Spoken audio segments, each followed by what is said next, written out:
Presidente, muito obrigado. Queria começar me solidarizando ao vereador Iago. Embora nossas divergências profundas quanto à concepção de sociedade, o que eu penso sobre sociedade me exige vir aqui falar que o que acontece com o senhor é inaceitável. A gente precisa tomar uma posição, porque hoje é com o senhor, amanhã pode ser comigo, porque eu também tenho posições firmes aqui, não aceitaria ser ameaçado, e tenho certeza que a Câmara deve agir na defesa de Vossa Excelência, porque defender o mandato do senhor, defender o meu mandato, defender o mandato de todo mundo aqui, então a gente tem que ser justo, e nesse caso específico eu me solidarizo ao senhor, tenho certeza que a Câmara agirá, que as forças públicas agirão, porque quando ameaçam o senhor pelo exercício do seu mandato, ameaçam o exercício do mandato de todos aqui. Eu fui eleito para falar o que eu penso sobre sociedade, atuar dentro dos limites legais e, mais do que isso, exigir que a lei seja cumprida. E quando eu discordo do senhor, discordo politicamente, nesse caso específico, tenho certeza que o senhor, agindo no exercício do seu mandato, sendo atacado, é algo que atinge a Câmara. Porque se o senhor não fosse vereador, não sofreria a represália que está sofrendo. Essa é a questão que precisa ficar clara aqui. Se o senhor não fosse vereador, não sofreria represália. Então, sofre a represália por ser vereador e eu posso sofrer futuramente. Então, obviamente, minha solidariedade com o senhor. Presidente, queria tratar de um tema que é custoso ao Brasil e nós temos diversas divergências nesse tema aqui nessa casa.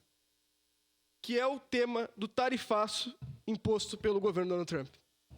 A gente pode ficar procurando culpado aqui e vamos ficar 6 dias, vereador Edson, discorrendo sobre de quem é a culpa por nós sofrermos uma tarifa de 50%. Mas é muito cedo para avaliar culpa e muito cedo para avaliar consequência.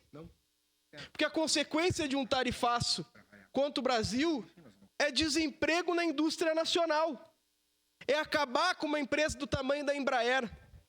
É acabar com a ArcelorMittal. É acabar com a indústria de minério do Brasil. Esse é o ataque que nós estamos sofrendo, vereador Edson. Um ataque que pode devastar a indústria da locomotiva do Brasil, que é São Paulo. E esse ataque não vai ser exclusivamente direcionado ao presidente Lula, ao presidente Bolsonaro. Ele é um ataque direcionado a quem tem carteira assinada, a quem sobrevive de vender sua mão de obra, que novamente querem ver de joelho para um governo americano. E nós não seremos massacrados por um presidente que é autocrata, que acredita que pode nos taxar em 50%, que pode taxar o México em 30%, que pode taxar o Canadá em 30%, que pode taxar a Rússia em 100%, simplesmente por defender o mundo multipolar. As vaidades pessoais precisam ser limitadas, e nós temos organismos internacionais, em especial daqueles que ditam o livre comércio no planeta, que precisam garantir que a indústria brasileira não seja atacada nesse modelo que vem sendo atacado. Infelizmente, não é só o Brasil. E nós já sofremos hoje com a indústria pesqueira, que não consegue mais embarcar, vereadora Andressa, nos nossos portos e vai perder muito emprego em razão do tarifaço. A indústria da laranja, que esse estado participa e vai perder significativamente no próximo período. Nós precisamos ser uma voz só contra o tarifaço, porque prejudica o PIB do Brasil. E todos aqui somos brasileiros e vivemos do nosso salário dentro desse país.